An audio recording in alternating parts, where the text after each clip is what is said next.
সালামু আলাইকুম। আজকে আমরা তোমাদের ক্লাস 9-10 এর বাংলা দ্বিতীয় পত্রের পরিচ্ছেদ 4 নিয়ে আলোচনা করব, যেখানে পরিচ্ছেদ 4 বাকযন্ত্রের সব থেকে গুরুত্বপূর্ণ এমসিকিউ গুলা তুলে ধরবো এবং এখান থেকে পরীক্ষা আসার সম্ভাবনা 100%। ঠিক আছে? ওকে।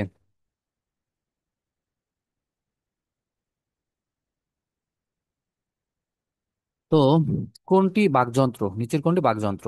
উত্তর ফুসফুস। ফুসফুস থেকে তৈরি বাতাস কিসের মাধ্যমে বের হয়? ফুসফুস থেকে তৈরি বাতাস কিসের মাধ্যমে বের হয়? নাসারন্ধ্রের মাধ্যমে বের হবে, মুখবিবরের মাধ্যমে বের হবে। তার মানে উত্তর ক ও খ উভয়। ষড়যন্ত্রের কোন অংশ ধ্বনি তৈরিতে সরাসরি ভূমিকা পালন করে? কোন অংশ সরাসরি ধ্বনি তৈরিতে ভূমিকা পালন করে?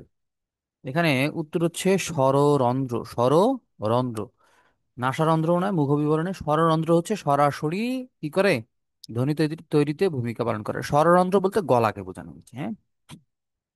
বাকযন্ত্রের মধ্যে সবচেয়ে সচল অঙ্গ কোনটি? জিহ্বা। মুখ গহ্বরের কোন অংশে তালুর অবস্থান? তালুর অবস্থান কোথায়? উপরে থাকে তালু।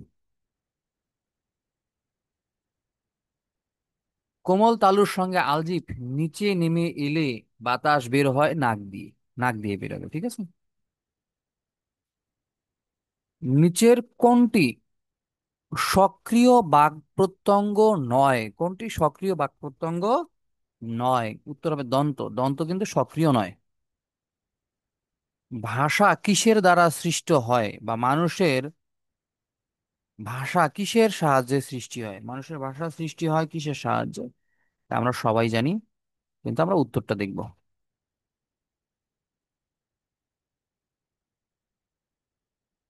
বাকযন্ত্রের সাহায্যে ভাষার সৃষ্টি হয়। এরপরে ধ্বনি উৎপাদনের ক্ষেত্রে মুখ বিবরে উচ্চারণের মূল উপকরণ বা উচ্চারক হলো কি? ধ্বনি উৎপাদনের ক্ষেত্রে মুখ বিবরের কিন্তু বলছি, উচ্চারণের মূল উপকরণ বা উচ্চারক কে?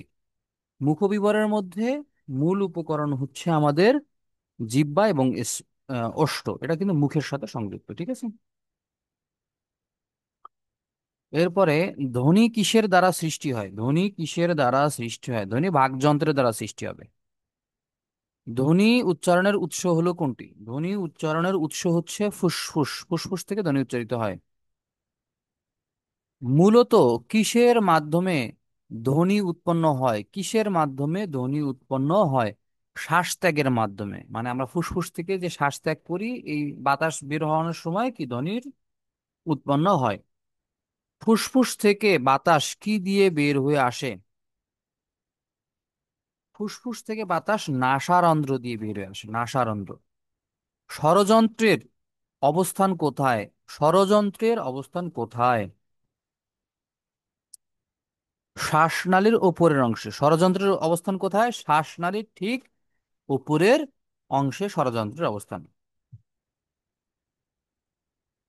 বাতাস ষড়যন্ত্রের মধ্য দিয়ে বের হয়ে কিসের সৃষ্টি করে? বাতাস ষড়যন্ত্রের মধ্য দিয়ে বের হয়ে কিসের সৃষ্টি করে?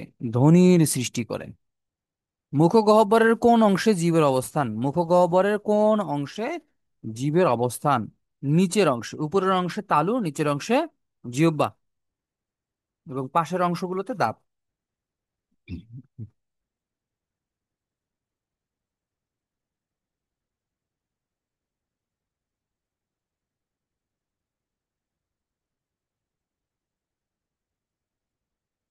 শরীরের কোন অঙ্গটি ধ্বনি তৈরির যন্ত্র বলা হয়?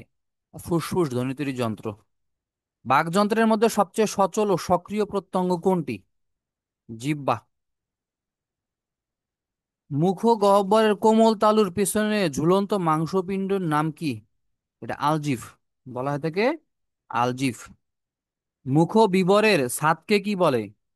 মুখ বিবরের ছাদকে বলা হয় থাকে তালু। তালুর কয়টি অংশ? তালুর দুইটি অংশ। শক্ত তালু ও উপরের পাটি দাঁতের মধ্যবর্তী উত্তল অংশকে কি বলে? মূর্ধা বলে।